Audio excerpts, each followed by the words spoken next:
Hey guys, before we get to the video, I just want to let you know that this is going to be probably a short one.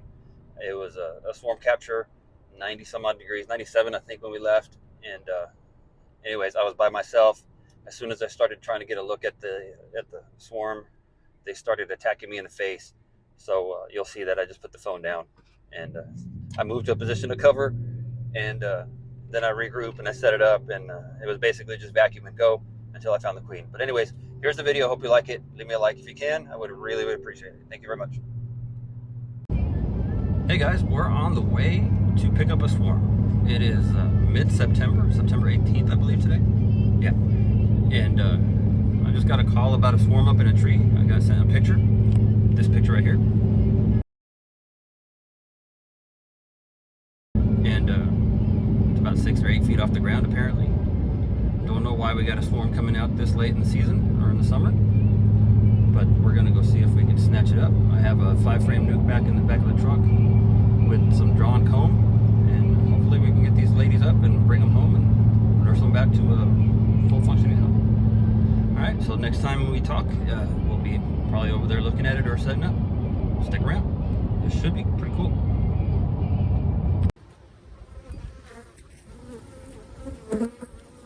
There you go.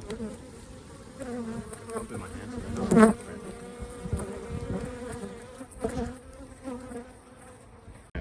These ladies are not very friendly, and so we gotta move quick.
Queen is right here.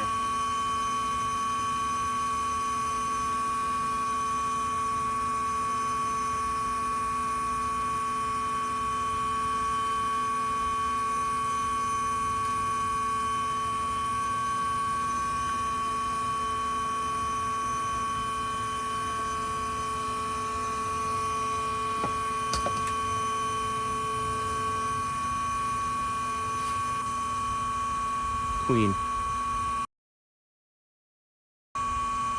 She landed on the back. Sweet. I'm gonna change it up. I'll put her right there.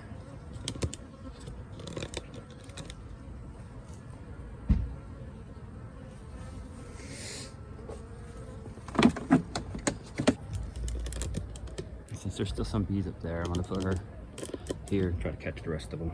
See if she can lure them in. They're still kind of feisty, the few that are flying.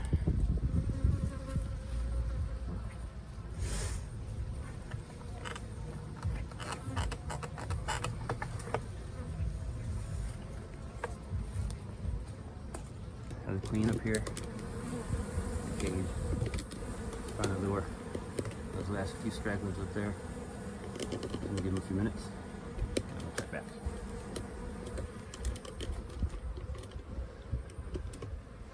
I'm gonna spray a little honey bandit on the log, on the trunk, on the branch.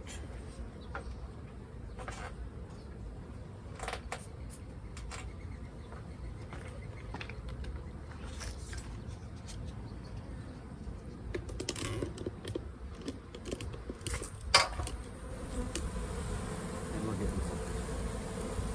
That's what gets them.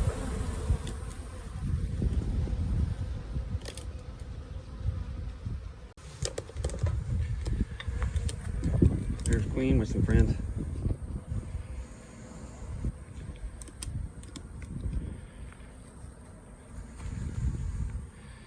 And we'll ride them home like this and put them in a box when we get home.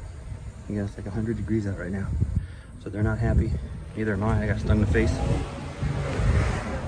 And, we need to move this quickly so they don't die. Alright, so that was it. I don't know if the video was any good. I took a sting to the face and one to the ear. And seeing as how hot it is out here, I didn't feel like messing around, so I just vacuumed them up and went to work. Obviously, I don't know if you saw the video, but the queen ended up on top of the vacuum, and I was able to catch her up in a cage, and I set her on top, and then caught a few of the stragglers. There's still a few foragers left flying around, but I'm not going to get them all. I told the homeowner there that steer clear of that area for a few minutes. The sun's about to go down, and then once it goes down, they're not going to be flying. And just to show you guys, it's a little warm today to be doing the swarm capture, but we did it, and we'll go home and put them in a box, and I'll try to get that on video as well. And until then, I gotta drive. See you in a few minutes. Eventually. Alrighty, guys, here we are at home.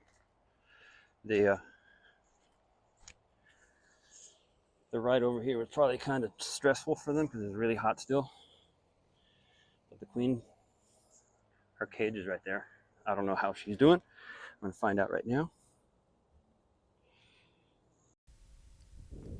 And this is where the audio died. Now here I'm showing where the queen is. She's in the middle of this cage. It's really, really hard to see her. And I'm trying to point out to her, or trying to point her out to the camera, but I'm not having much success. So I'm just looking, and then I point at something, eventually, I think.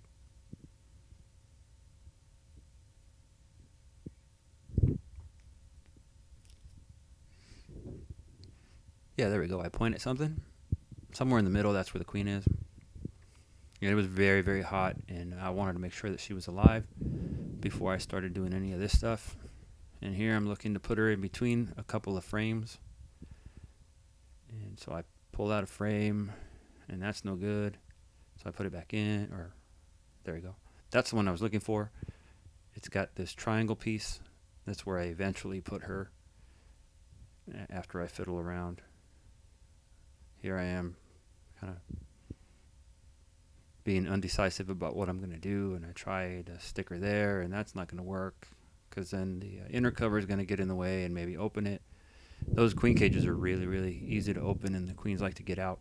And the reason she's going to be kept in there for a couple of days is just to give the rest of the workers a chance to get to know the new house, and so they're less likely to abscond or basically take off. And here I'm squishing some of that comb out there so I can fit her in that triangle, and then I put her right back in, and then I'm able to close up all the frames. Anytime you leave a big enough gap, the bees are going to fill it up with comb or propolis, so it's better to keep everything neat and tidy and close together. So here I move the camera, get a better video of just shaking some bees now. And I'm carefully trying to pull the top off the bee back. You see the bees are all on the little handle. I don't want to squish any bees. That's when you get stung. And here comes the fake bee track in the background because I didn't have anything to do. So I put this bee track in because it just sounds better. So I just shake the bees. At this point, they're already smelling the queen. They already know she's there. And then I'm going to put the inner cover on and then the top. I try not to squish any of these bees as I'm putting the inner cover on. Anytime you start squishing bees, they start letting alarm pheromones out, and that's when the stinging starts. So me dressed the way I am, trying to be super careful, super kind, super gentle. Make sure nobody gets squished.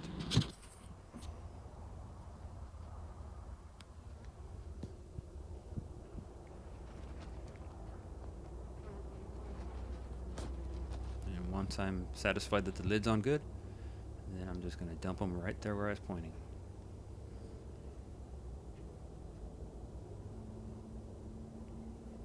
And you'll see that they start to march in. And there you go. You can see them immediately just running in that house right there. I get a little bit closer just to show how they're marching.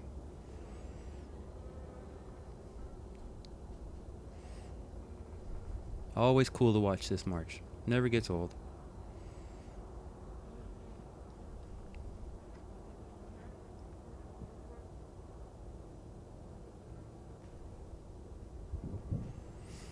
And yeah, I'm going to try and zoom in on a few bees that are fanning.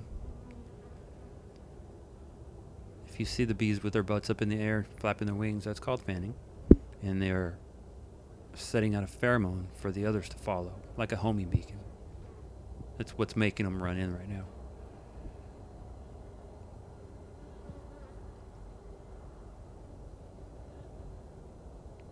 And there you go, there I'm zooming in.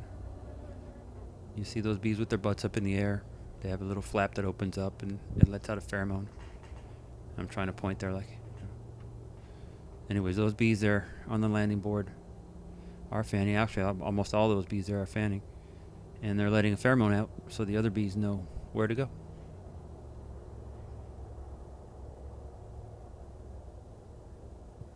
And now we're just going to watch them march in for a while.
All right, I want to do this little update just to sing the praises of the everything bee vac.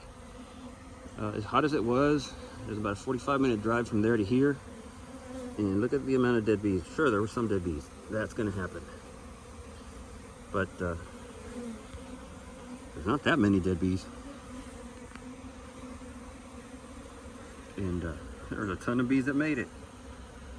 Everything bee vac, people. If you're in the market for something to vacuum bees up, that's the one. All right, end the video now, I think.